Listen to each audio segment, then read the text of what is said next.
al channel Diagonal Bonita Radio en bonitaradio.net, facebook.com/Bonita Radio y en Twitter, Bonita-Radio.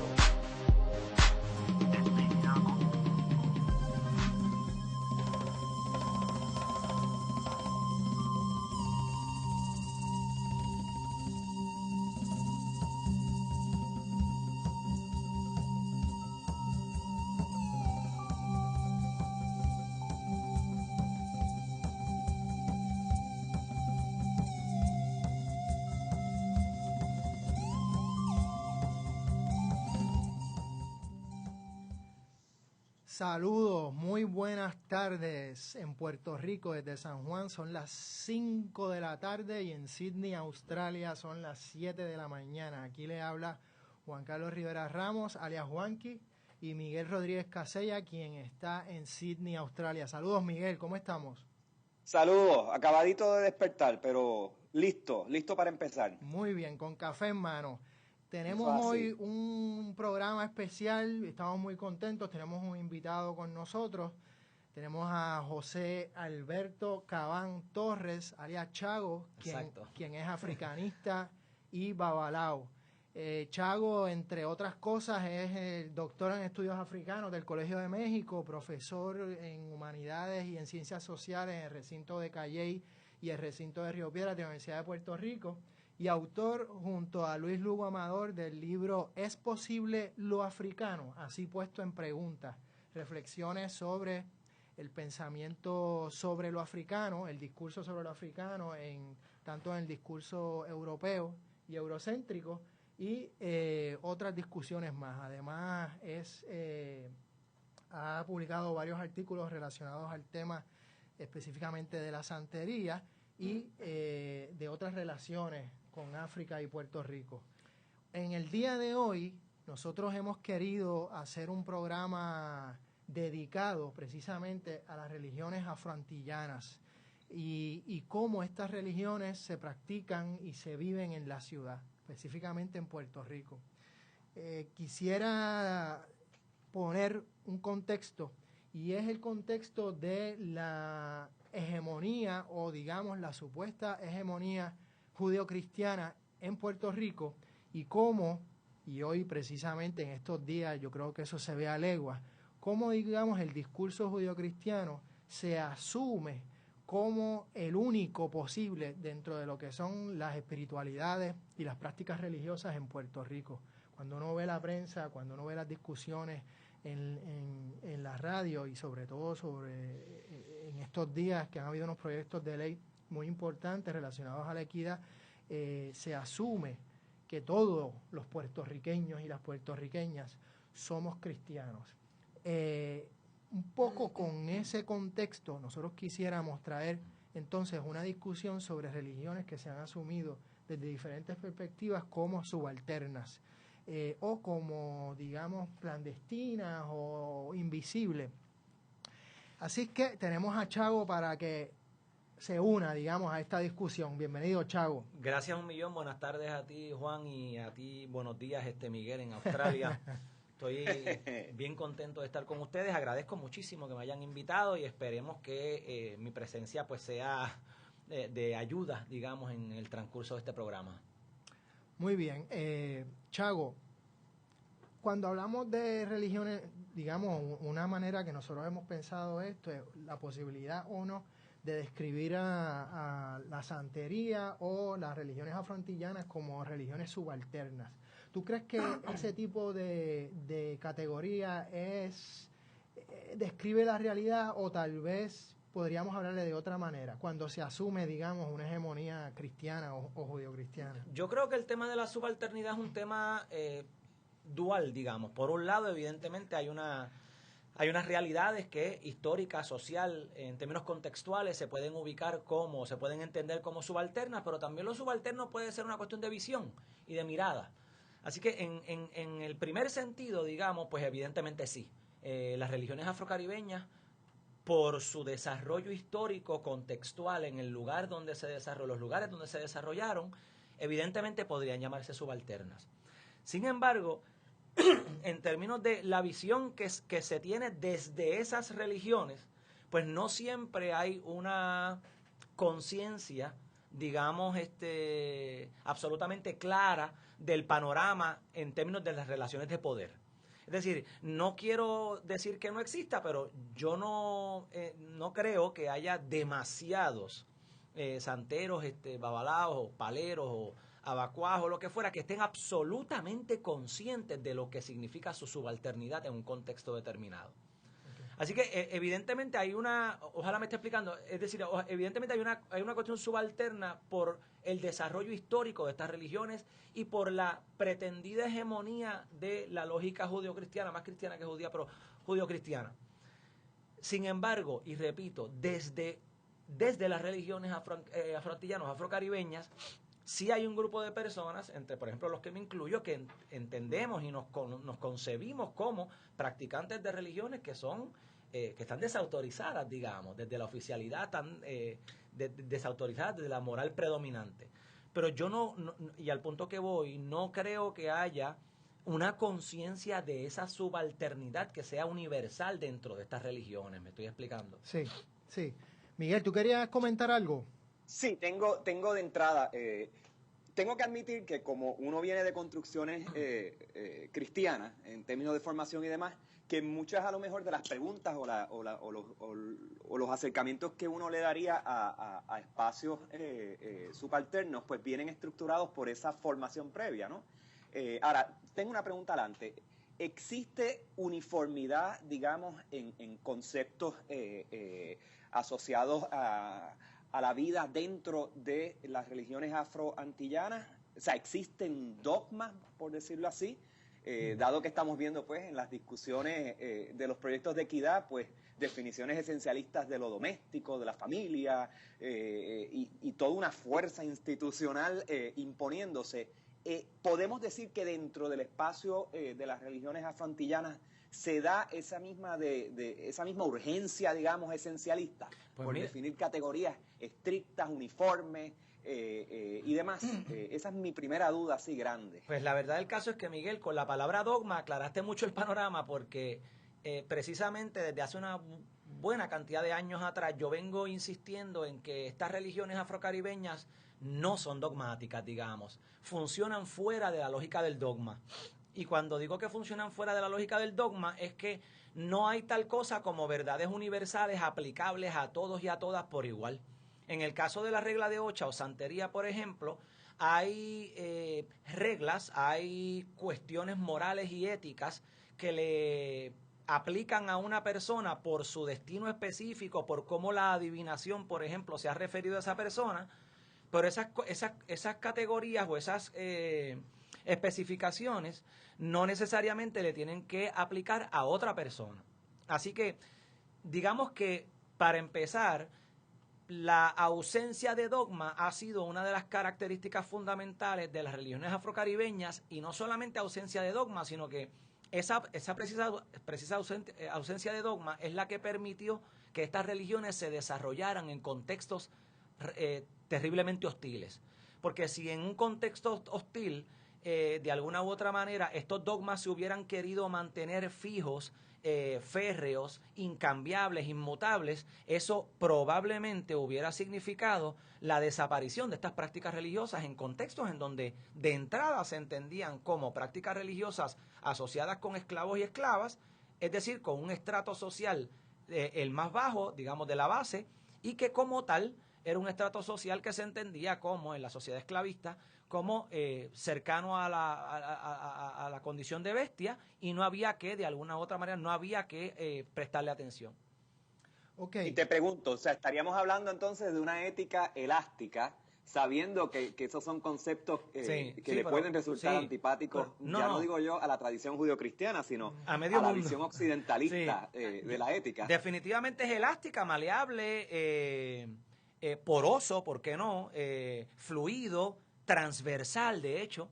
Lo que aplica a uno puede aplicar a otro, pero no necesariamente a otra persona. Es decir, lo que puede aplicar para 10 personas, pues no aplica necesariamente a las 30 que están entre esas 10 personas. No sé si me estoy explicando.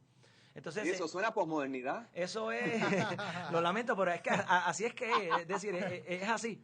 Por lo menos así yo lo he visto, digamos. Y, Está bueno.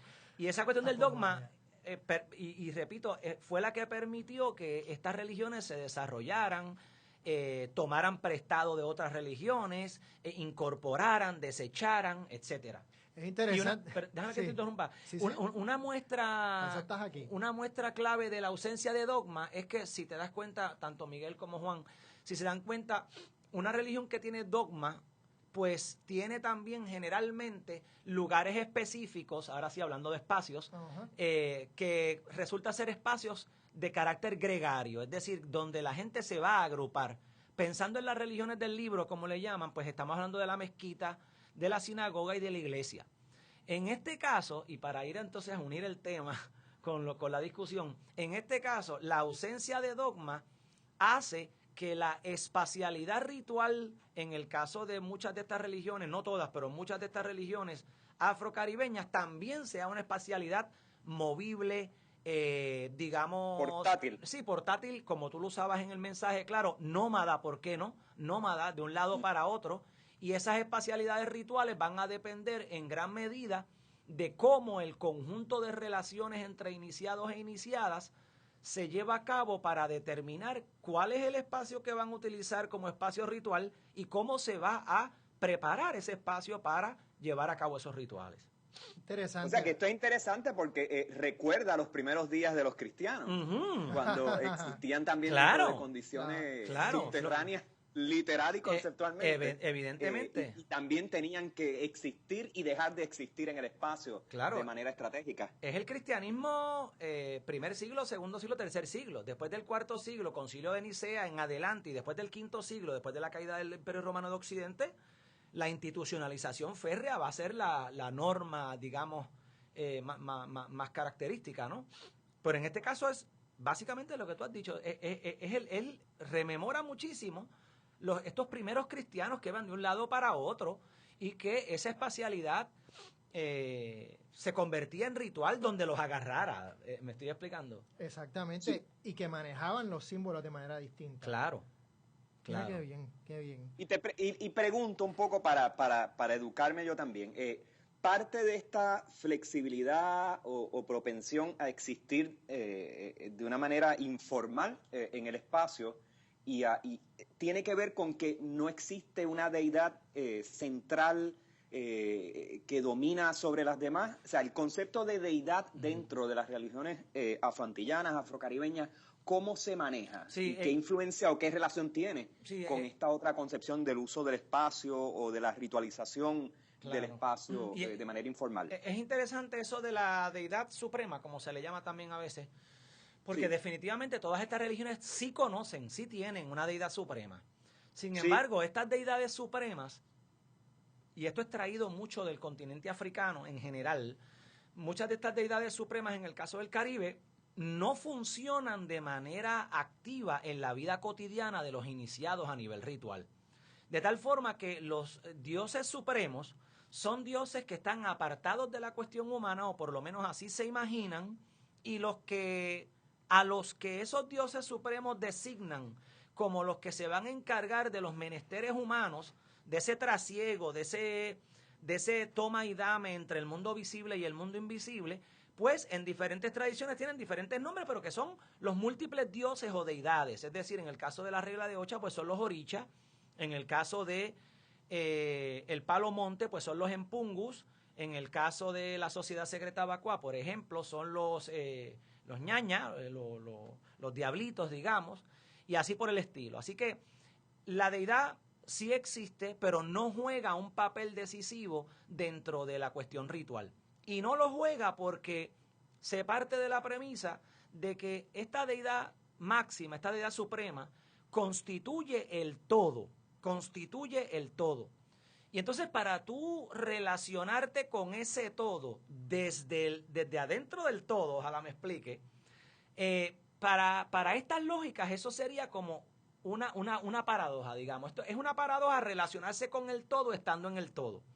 Así que para relacionarse con ese todo que representa a Dios, habría que estar fuera de ese todo. Y esa condición de estar fuera de ese todo es lo que es imposible para el ser humano. Así que en ese caso, digamos que la deidad máxima, la deidad superior, la deidad suprema, lo constituye todo y solamente con ese todo uno se relaciona con las partes. Y precisamente por eso es que en muchas tradiciones a las deidades, ya sean en pungus, orillas o lo que fuera, se le entienden como partes de ese todo, como partes emanadas de ese Dios. Así que claro, el hecho de que no haya un Dios que técnicamente unifique ritual o en términos de culto las acciones religiosas, digamos, pues evidentemente incide en que efectivamente no haya un lugar único, central, y que de hecho que tampoco sean estas religiones necesariamente o estrictamente como lo son, por ejemplo, en el caso del Islam, el cristianismo y el judaísmo, estrictamente gregarias. Estrictamente gregarias. Mira, si te estoy duplicando, ¿podrían existir tensiones entre esas distintas deidades o ramificaciones de ese todo? Sí, claro, claro que las hay. De hecho, por ejemplo, en el caso de la regla de Ocha y Fa, santería como se le llama comúnmente, siempre se menciona, por ejemplo, las tensiones que hay entre una deidad que se llama Ogún y una deidad que se llama Shango, por ejemplo.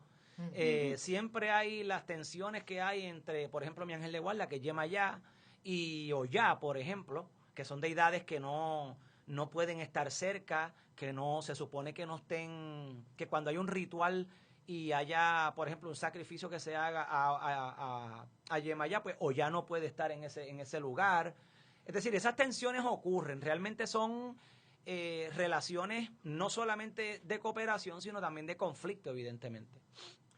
Que es interesante que en Puerto Rico todo el aspecto del catolicismo y pues el culto a los santos, todo eso se ha ido como que desenfatizando en tiempos recientes. Sí. Daría la impresión que el catolicismo se ha movido más hacia una visión centrada en la figura de Cristo, un poco en las líneas de los movimientos originalmente protestantes, de otros cristianismos. Claro. O sea, porque cuando uno regresa, digamos, a la tradición de los santos y a los departamentos que cada uno trabaja y los aspectos de la vida que cada uno trabaja, parecería que uno está definitivamente en el territorio de las religiones afroantillanas y uno puede entender desde ahí el que se utilizara como un mecanismo para infiltrar estos otros cultos dentro de la plantilla católica sin que se notara, ¿no? Sin que fueran denunciados. Sí, y desde ese tipo de práctica, perdona que te interrumpa, desde ese tipo de práctica, ¿seguro? Como bien tú estás planteando, Miguel, las equivalencias son mucho más posibles. Digamos que evidentemente, como tú bien estás planteando, desde ese tipo de práctica, a una persona se le podría hacer un poco más sencillo, más fácil, ponerse en el lugar del otro, que aunque no sea cristiano, pero hace algo parecido, algo similar.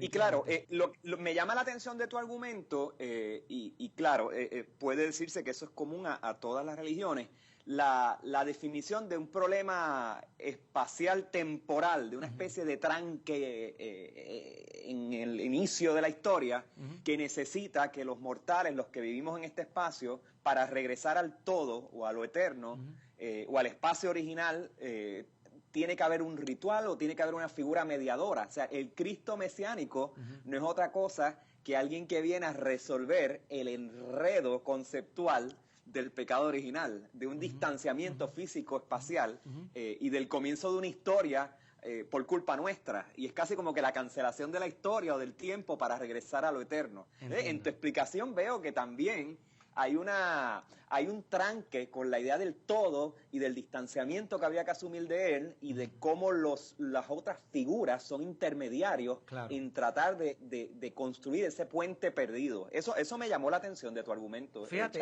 interesantemente también podría verse, y de hecho se ve también como estas deidades son intercesores, digamos, se podrían ver como intercesores, pero también son agentes activos en el rol, digamos, en el plan de destino de cada quien.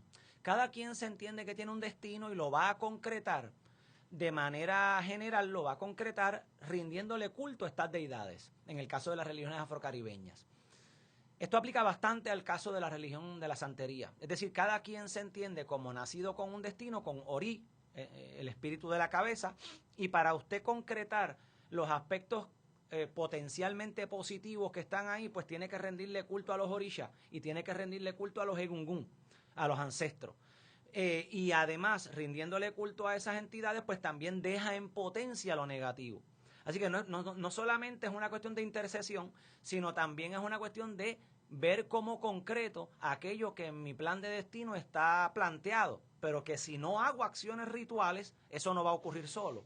Oye, Chago, entonces en esa brega de cómo concretar ese destino, me interesa mucho cómo uno hace esa práctica en términos físico-espaciales en la ciudad.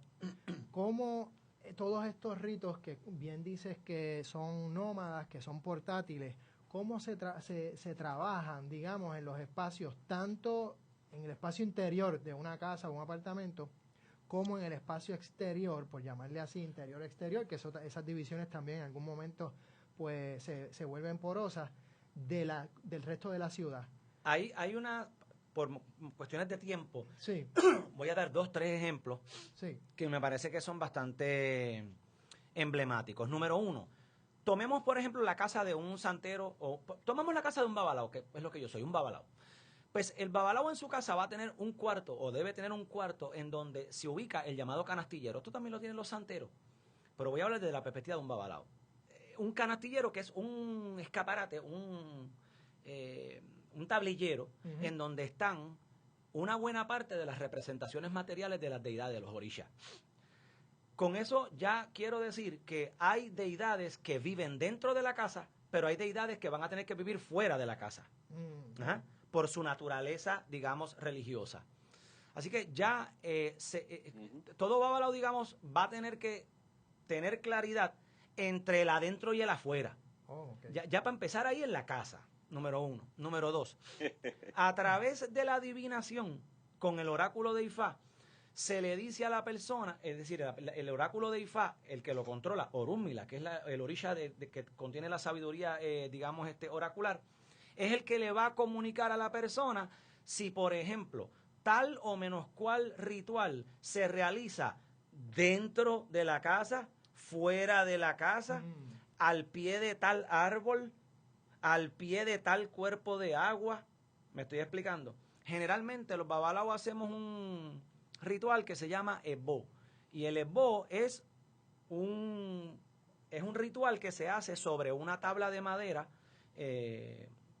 un tablón redondo que se llama Opón Ifá, el tablero de Ifá, y en un papel de estraza se hace un paquetito y se echan diferentes ingredientes, metafóricamente representando algunos elementos que el mismo oráculo ha determinado. Así que uno mete dentro de ese paquete las cosas que el oráculo ordenó que se metieran, y uno va, digamos, haciendo rezos sobre ese tablero. Cuando eso se termina, ese paquete tiene que ser tirado, tiene que ser lanzado a algún lugar donde se entiende que la deidad Elegba Eshu es el que lo va a buscar.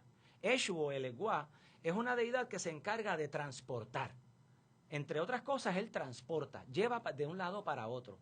Puede obstaculizar, pero generalmente lo que se provoca es que viabilice. De tal manera que entonces el oráculo le puede decir, mire, ese paquete que usted acaba de cerrar y que todos los osogbos, todas las desfavorabilidades suyas están allá adentro, tírelo para el río, o tírelo para el mar, o tírelo al pie de una ceiba. Y eso ya convierte a esos lugares en espacios rituales.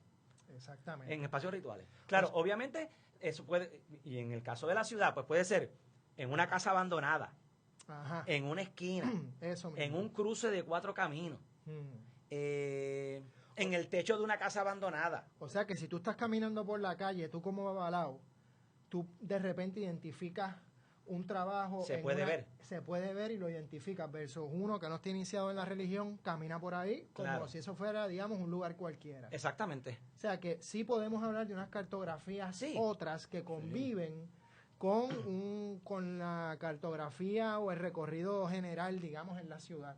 De un iniciado. O sea, es una cartografía que digamos, llega posterior a una estructura que ya tiene la ciudad. Sí, estamos claros. Una estructura que se ha dado dentro de una tradición judio-cristiana, occidentalista, y todos los labels que podamos ponerles ahí. Existe dentro de la santería lo contrario. la idea de un espacio que tiene que ser enderezado o creado o intervenido de alguna manera, porque estamos hablando ya de espacios que existen que entonces son ocupados por el ritual. Ahora existe bien, lo contrario, la idea de un espacio ideal que tiene que crearse de alguna manera. Ese espacio ideal definitivamente es un espacio que va a tener que crearse en un contexto, como tú bien estás planteando, que ya está formado de alguna u otra manera, que ya está conformado.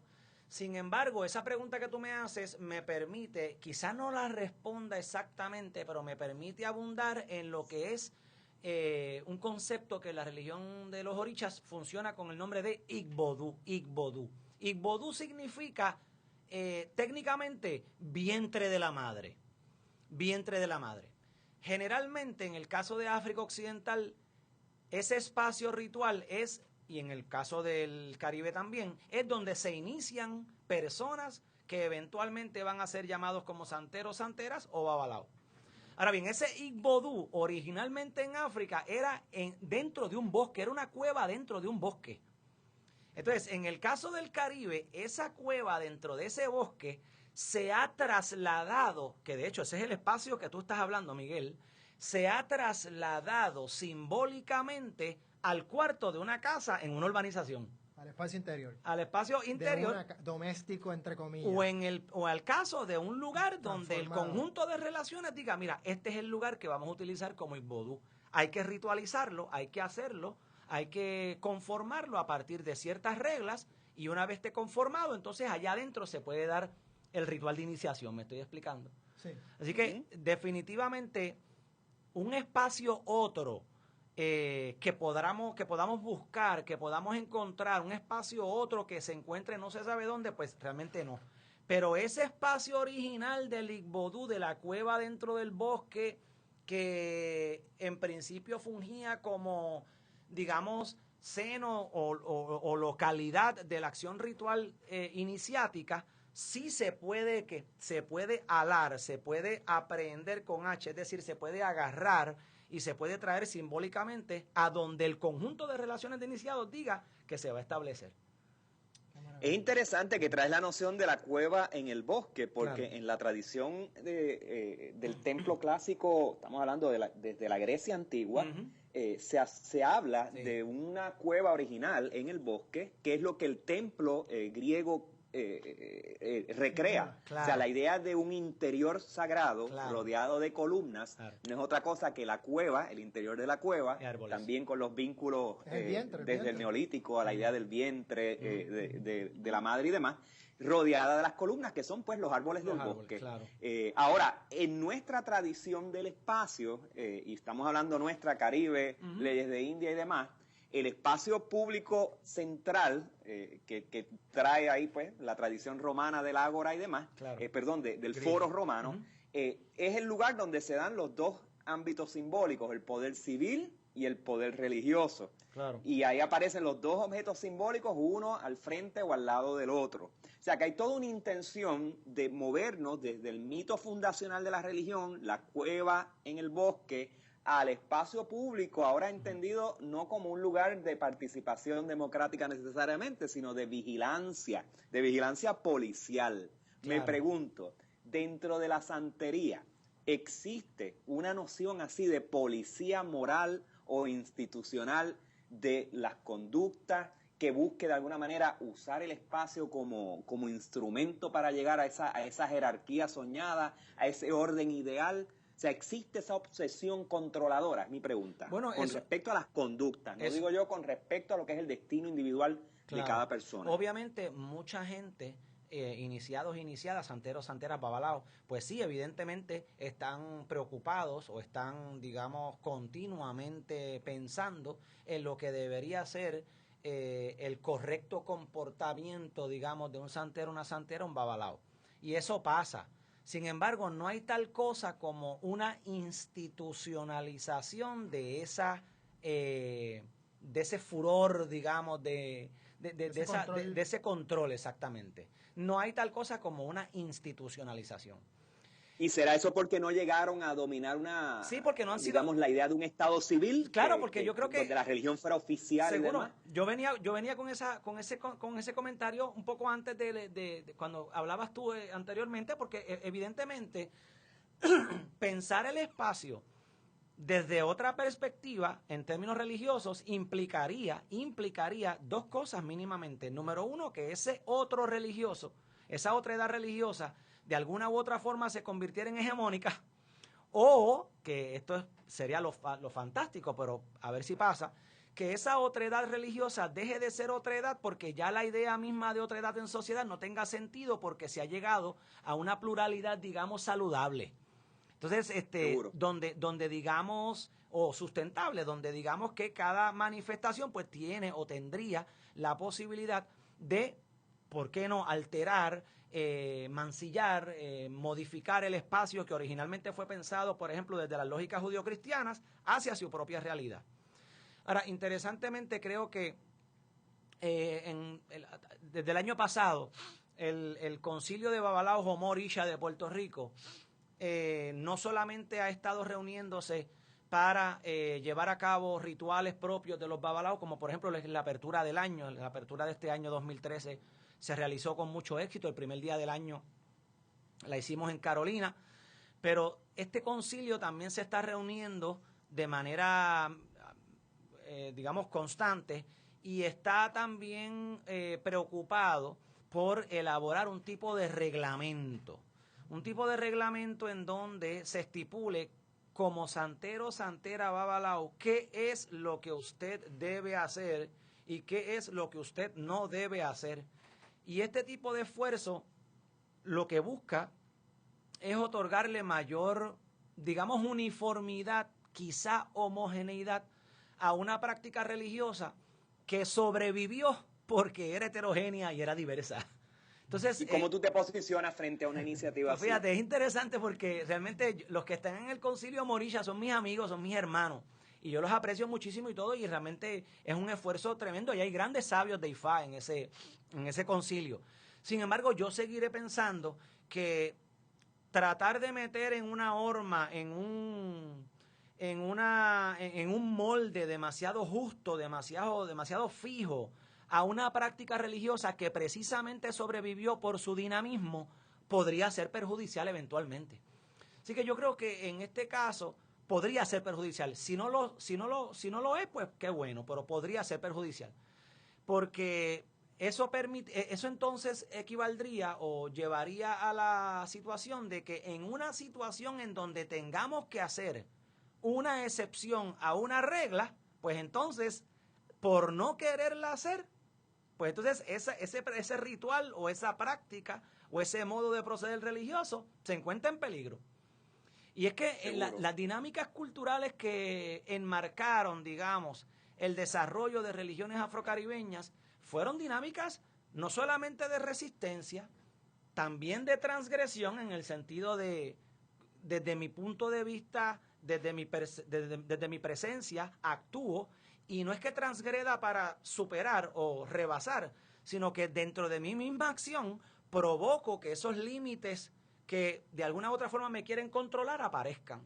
Entonces, esas son las dinámicas fluidas que le dieron paso, le dieron de alguna u otra manera posibilidades a estas religiones.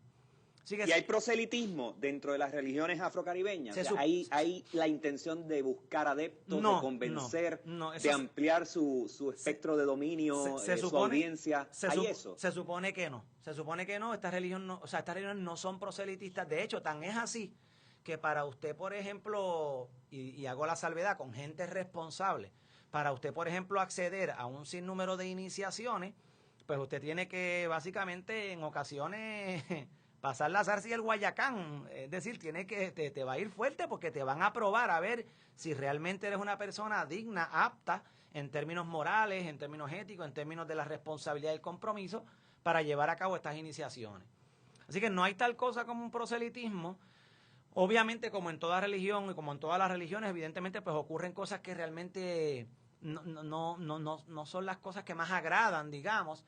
Hay una cuestión vinculada con el dinero también, que es bien importante también acá en el caso de las religiones afrocaribeñas y últimamente en el caso de la regla de 8, santería, hay una cuestión con el dinero que es bien importante. Es que mucha gente, por ejemplo, por ganar cierto dinero o lo que fuera, pues evidentemente inicia uno, inicia el otro, inicia el otro, inicia el otro, sin que necesariamente se tenga un poco ese control de a quién tú estás iniciando, si realmente esa persona tiene lo voy a decir y soy responsable, la madera para estar en esto, me estoy explicando, porque hay que tener un tesón, hay que tener un compromiso importante, tú sabes. La babilla. Bueno, por decirlo de una forma. O como se hacía antes, que se reunían a 1000 personas, ¡fum! Un agüita y todo el mundo es cristiano. Exacto. Y el que no actúe como tal, que se prepare. Vamos a tomar una pausa en este momento. Recuerden, somos Bonita Radio en Puerto Rico y el mundo. Síganos por www.ustream.tv /channel Bonita Radio en Puerto Crítico. Nos vemos bien pronto. Ve y escucha el Combo Familiar por bonitasradio.net todos los miércoles de 1 a 2 de la tarde. porque yo Los escucho Bonita protagonistas de Radio. las artes de la representación y los medios audiovisuales tienen su espacio en Ecos e Íconos. Conoce a los artistas que han trascendido el tiempo a través de sus aportaciones artísticas. Descubre a los nuevos exponentes de la escena en el teatro, la danza, el cine, la radio, el videoarte, la televisión y la web. Ecos e Íconos, sábados a las 3 de la tarde por Bonita Radio, en línea con tu mundo.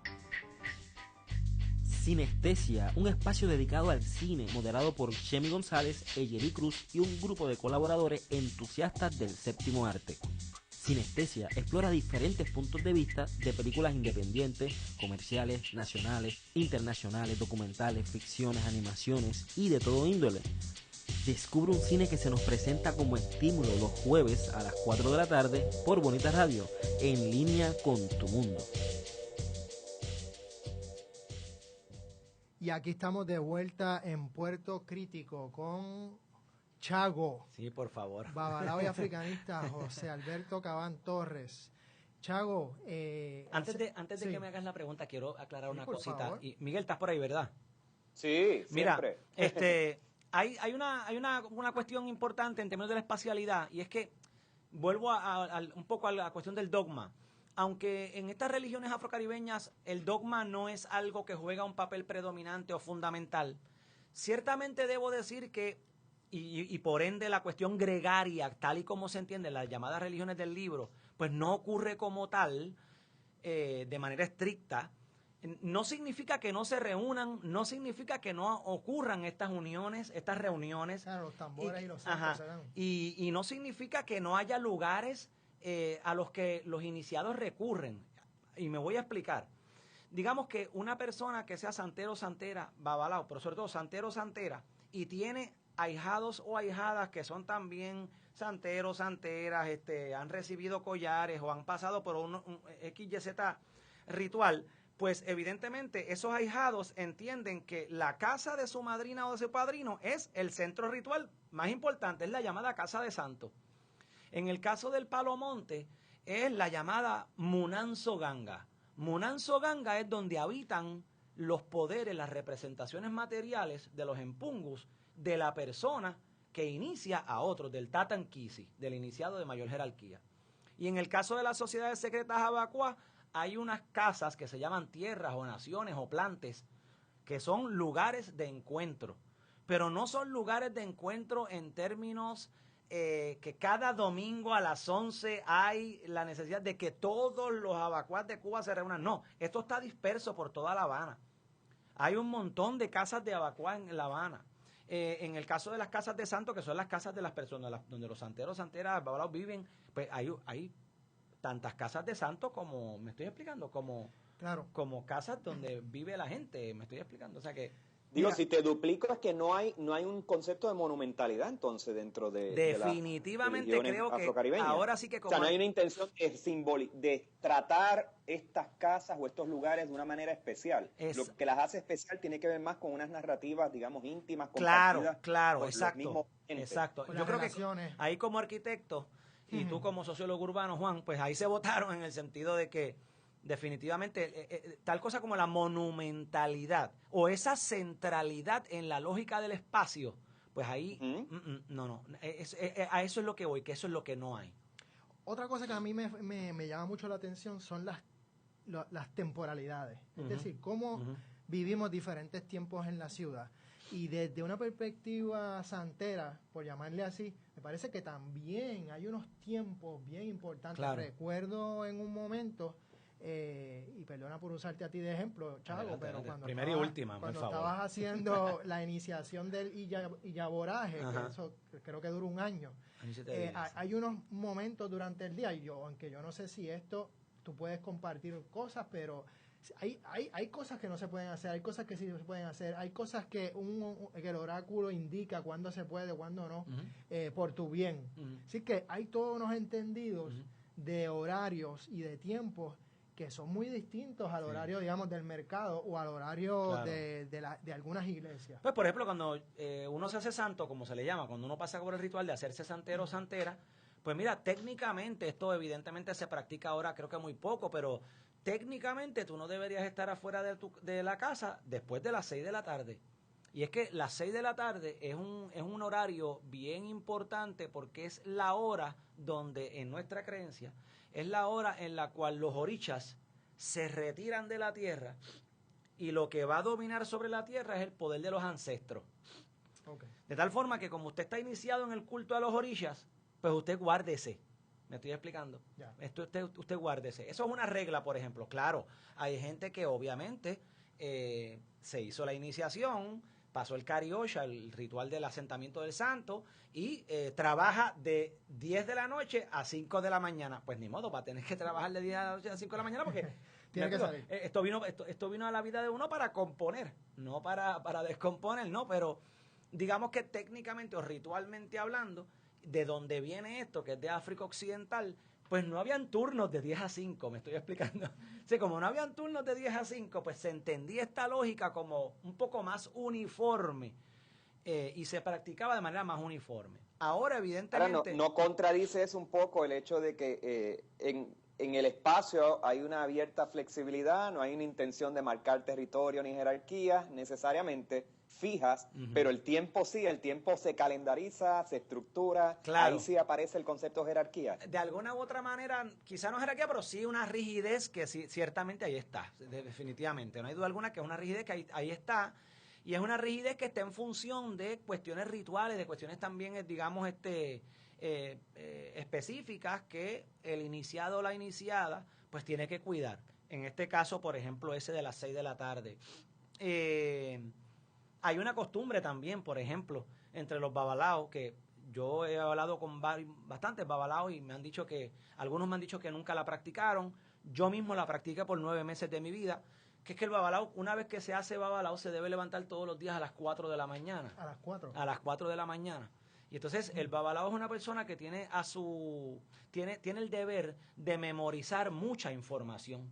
Entonces a las 4 de la mañana se hace un ritual con la cabeza del babalao y el babalao también empieza a memorizar todo aquello que tiene que memorizar. Pero entre 4, quizás hasta las 4:30, 5 de la mañana. No más. Vuelve y se acuesta o se prepara para salir para la calle o lo que fuera. Pero eso yo lo hice, por ejemplo, 9 meses de mi vida. Pero hubo gente que nunca lo pudo hacer porque, no podían. Me estoy explicando. Ahora, y son... Oye, y ahora que tú mencionas pero son cuestiones del tiempo. La memoria. Obviamente, entonces, esto tiene una gran tradición oral. Y pregunto, ¿hay entonces toda una posibilidad mucho más amplia de la interpretación? Un poco estábamos hablando del dogma al principio. Cuando pienso en dogma también pienso en textos el libro, escritos. Claro, sí, en el libro. Y sí. hasta qué punto entonces dentro de estas tradiciones sí se permite una elasticidad mucho más... Pues interesantemente... Mucho mayor, digamos. Interesantemente, en el caso de la regla de Ocha, la santería, digamos que ha habido una tendencia, por lo menos desde finales del siglo XIX, principios del XX, a llevar a la escritura aquello que era originalmente ágrafo. Y esto no empieza en el Caribe, esto empieza en África, pero en el Caribe, de alguna u otra manera, sí se replica, sí se reproduce esta costumbre. Y al día de hoy, para muchos iniciados, la religión cuenta con un libro sagrado, que es el Tratado de Ifá. Sin embargo, ese Tratado de Ifá consiste de o sea, documenta los 256 signos adivinatorios que constituyen la totalidad del saber de la religión Regla de Ocho y Fa. Sin embargo, no es un libro en el sentido estricto, porque no hay una necesaria concordancia entre un signo y otro. Es decir, que cuando se habla en una página de una cosa, esa cosa funciona dentro de ese libro de manera individual. Me estoy explicando. No como una antesala o no como una sucesión de algo que vino. Es decir, cuando hablamos de un signo X, Y, Z, W, de los 256 signos que hay, y que están transcritos su información en ese libro que se llama Tratado de Odu de Ifá, en realidad no se trata de un corpus teológico necesariamente coherente, narrativamente, consecuente. ¿Ah?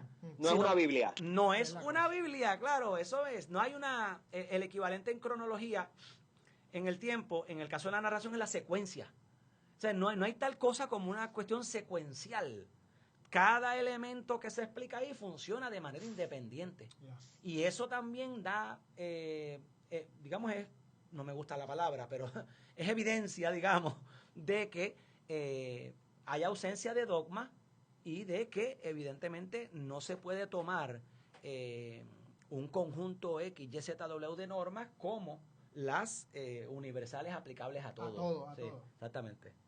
Oye, Xavi, ¿se restablecen relaciones con África actualmente? Sí. ¿Existe ese tipo de intercambio? Interesantemente, fíjate, Miguel y Juan, que de la tradición que yo vengo es la tradición afrocubana. Ya sabes que en el caso de Puerto Rico, la regla de Ocho y Fa llega desde Cuba, una parte, y llega también desde Nueva York. A Nueva York llegó desde Cuba también.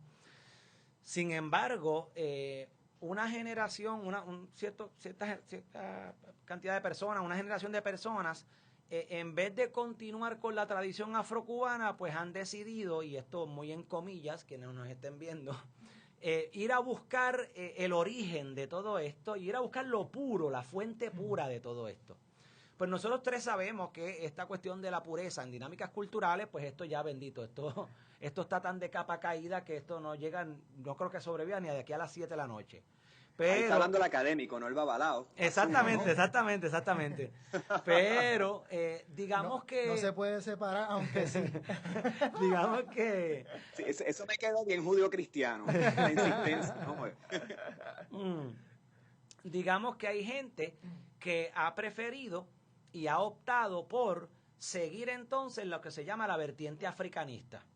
La vertiente africanista es, voy a hacer babalao, pero me voy a hacer babalao como lo hacen en África. Voy a ir a África a iniciarme como babalao. O voy a utilizar una persona que se inició en África para que me inicie como babalao en Puerto Rico, pero como lo hacen en África. Entonces, digo que son como la vertiente del cristianismo protestante que vive todavía el Deuteronomio y el Levítico como si fueran normas del presente. Increíblemente. Entonces, en ese caso, eso ha generado, no quiero decir que pugnas, pero sí de alguna u otra forma tensiones entre los que estamos del lado de nuestras raíces, pues son afrocubanas, nuestra religión la podemos practicar porque en Cuba se reconformó, se reconfiguró a partir de dinámicas específicas, y los que dicen que entonces que lo que pasó en Cuba pues ha sido básicamente un accidente histórico y que lo que tendríamos que hacer todos es volver a África y coger ese original y asumirlo. Así que ¿y esa postura se asume conservadora o, digamos, fundamentalista? ¿La vuelta a África en ese sentido? ¿O ese tipo de orientación pues fíjate, con la cual a lo mejor vemos las discusiones dentro del cristianismo no aplicaría aquí? Interesantemente, dentro de la... Y esto me va a doler decirlo, caray. Pero, interesantemente, dentro de la... Tenemos entre y dos. No, pero esto me va a doler decirlo porque van a ver por qué. Interesantemente, dentro de las discusiones, los conservadores somos los de raíces afrocubanas. Sí. Nosotros somos los conservadores y esta gente se ve como los que realmente están tratando de quebrar, tratando de... La hegemonía afrocubana. Sí, exactamente, quebrar esa hegemonía, quebrar ese paradigma. Seguro. Así que debo decir, mi estimado Miguel y Juan, que este es el único programa en donde debo decir que sí tengo algo de conservador. No te preocupes, en algunas instancias, esto puede sonar raro, pero en algunas instancias conservar puede ser la manera radical, de actuar.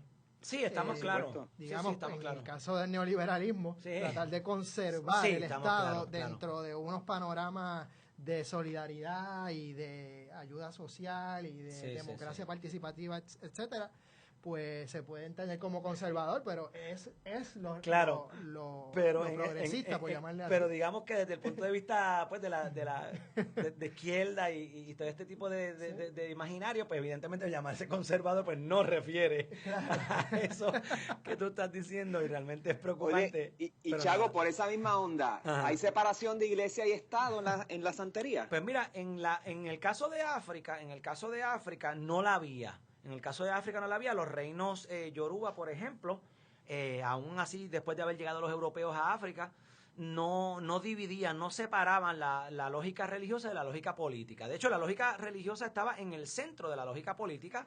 Los reyes, en el caso de los Yoruba, se escogían finalmente se sancionaba si un rey iba a fungir como tal o no, a través del oráculo de Ifá, y eso estamos claros. Sin embargo, en el caso, y esto es una cosa que también es interesante, en el caso del Caribe, sobre todo en el caso específico de Puerto Rico, yo no veo por ninguna esquina una conciencia política desde la regla de Ochifá. Es decir, una postura política desde la regla de Ochifá. Yo la he visto y la hemos visto desde la postura pues cristiana católica, cristiana protestante, desde los mitas. Ahora hay una discusión amplísima, tomando el aspecto político un poco más amplio, fuera de la lógica político-partidista, pero tomando el aspecto político más amplio. Hay un caso tremendo de los testigos de Jehová en contra de vecinos que no dejan entrar a estos testigos de Jehová a las urbanizaciones, la diferenciación entre el espacio público y el espacio privado, lo que fuera. Muy interesante, por cierto. Este tipo de manifestación desde la santería no está ocurriendo. Y es importante que vaya tomando lugar, que seamos también políticos en un espacio en el cual somos de alguna u otra forma vistos con ojos de satánicos. Es decir, para mucha gente el santero babalao es satánico, cosa que es terrible, pero es así, digamos, así nos ven. Y por otro lado, porque eso nos llevaría entonces a incidir y a poder de alguna u otra manera incidir, lo repito, en la transformación de esos espacios públicos que bien podrían ser espacios públicos rituales. Correcto. Y que hasta ahora se van a tener que conformar con, pues, vamos a hacer esto, pero vélate en la esquina para que no nos vean. La clandestinidad. Pero se está buscando esa participación, Chago, no, es que, o eso es una postura personal tuya de lo que debía ser. Eso es una postura personal. Sé que no hay una institucionalidad central y demás, ya no los has explicado, pero existe un deseo de participar, interactuar con los debates públicos. Yo me imagino que lo habrás, pero no está organizado. Entonces, la segunda parte de lo que dijiste es lo más que aplica. Es una visión muy propia mía. Entonces, evidentemente creo yo que muchos santeros, muchos babalaos en este país, debemos ponernos para eso. Debemos convertirnos o concientizarnos de que somos políticos. O sea, en términos sociales amplios, somos políticos y que hay una serie de trabajos políticos que esperan por nosotros. No podemos Porque te voy a decir por qué traigo un poco la cuestión. O sea, en toda esta conversación sobre las leyes de equidad y el envolvimiento de las iglesias, particularmente de las iglesias cristianas y la propia iglesia católica, en el debate público, al punto ya de ser activos cabilderos, de extender lo que es su visión moral y ética al orden civil, legal, institucional, incluyendo el mantener un status quo de discrimen contra personas que no comparten su visión de mundo. Dentro de esa discusión se habla mucho en singulares, de la familia puertorriqueña, de los puertorriqueños, pero en el sentido más singular. O sea, salen y llegan todos estos esencialismos, todas estas categorías, y de momento, cuando vemos las religiones afrocaribeñas, ¿qué pasó? Esas no son puertorriqueñas, esas no existen. O sea, y ahí es que se complica un poco la cosa. O sea, de momento, ese Puerto Rico tan cristiano uniformemente como quiere ser representado, se encuentra con una realidad histórica que es mucho más diversa. Ahora, permanece subterránea, claro, demonizada, como decías ahorita, satanizada, folclorizada. Y ahí es que viene la pregunta, o sea, hay el interés de que participen los movimientos de religiones afrocaribeñas en este tipo de discusión, particularmente con sus propias nociones del cuerpo, que no te lo he preguntado, claro, pero me pregunto, o sea, ¿el cuerpo dentro de la religión afrocaribeña está sujeto a todos estos controles que el cristianismo quiere, digo, desde San Agustín para acá, que quiere de alguna manera regularlo, controlarlo, decir por dónde es y por dónde no es, claro, cómo se usa y cómo se usa? Bueno, eso, la primera pregunta es, y este es el primer foro donde yo lo digo abiertamente, hace falta una organización amplia, un frente amplio, digamos, político, desde la lógica de la regla de Ochifá, para incidir en la legislación en este país, para incidir en la planificación urbana de este país, para incidir en cómo percibimos la utilización del espacio público en este país. Eso es fundamental. Segundo, en relación con el cuerpo es eje de cantidad de aspectos, no solamente éticos, sino también rituales en estas religiones.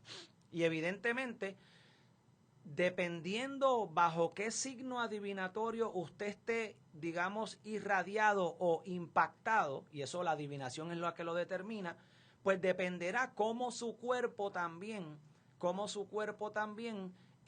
tendrá que usted manejarlo, cómo usted tendrá que tenerlo, cómo usted podrá usarlo.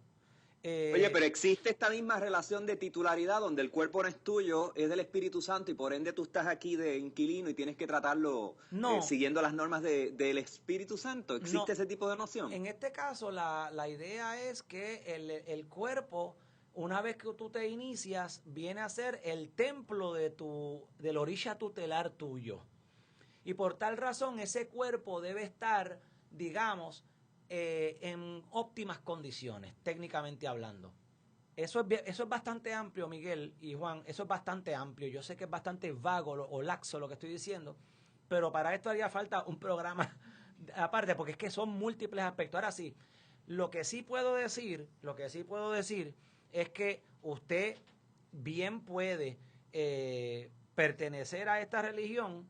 Y eso no significa que porque usted se inició en esta religión, usted tiene que cambiar de preferencia sexual, tiene que cambiar de cómo usted prefiere esto, aquello, lo otro. Esa no es una condición.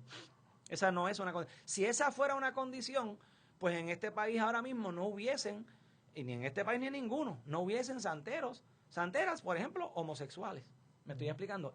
O sea, que debo asumir que no hay una mistificación de la reproducción y de que ese es el único fin del cuerpo. No la hay, no, eso no lo hay. Eso no lo hay. De hecho, asumes bien, eso no lo hay.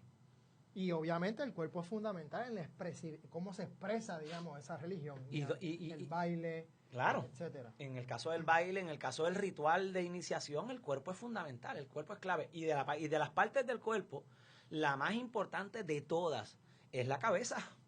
Es la cabeza porque ahí es donde reside el espíritu de tu plan de destino, que le llaman Ori Inu en Yoruba, es decir, la cabeza invisible, que es la que vive dentro de la cabeza visible y que básicamente tiene codificado tu destino. Ok, Chago y Miguel, tenemos que ir cerrando. ¿Qué problema es esto del tiempo? Sí, es un gran problema, pero lo bueno de esto es que se queda la gente esperando y queriendo escuchar más. Y eso significa que vamos a tenerte que invitar nuevamente. Miguel, se va a cumplir lo que dijiste fuera del aire al principio, ¿lo recuerdas? En un momento muy rápido. Antes de eso, quisiera anunciar que la semana que viene vamos a tener con nosotros a Félix Jiménez hablando de su nueva publicación Radio Euforia, que trata también de la ciudad y sus múltiples sonidos, ruidos, músicas, etcétera, etcétera, y algo más. Así que vamos a tener también un banquete como lo hemos tenido hoy. También que no se olviden que somos Bonitas Radio en Puerto Rico y en el mundo y que estamos aquí en Puerto Crítico para ustedes. No dejen de enviarnos sus comentarios, sus críticas, sus opiniones, sus sugerencias. También tenemos una página de Facebook que el compañero y amigo Tiago Richard Santiago ha creado de Puerto Crítico, unido siempre con y reconociendo a Bonitas Radio para que nos envíen mensajes y nos den sus opiniones sobre estos programas. Así que yo quisiera, por último, Chago, ¿quisieras añadir algo más o alguna pregunta que nos tengas a nosotros o decir algo más?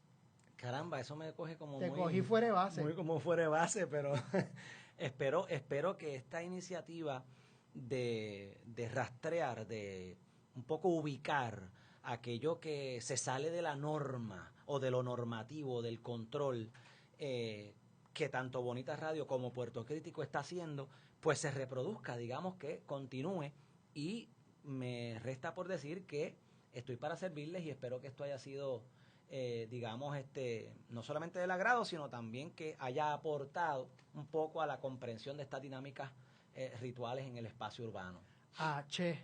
O sea muchas gracias, ¿sabes? Muy instructivo. Gracias a ustedes, y por último a Che Bobo y Alocha, Bobo Abalocha, Che Bobo Abuo, que me están oyendo, y Boru Boya y Bochiche. Muy bien. Muchas gracias. Gracias a todos.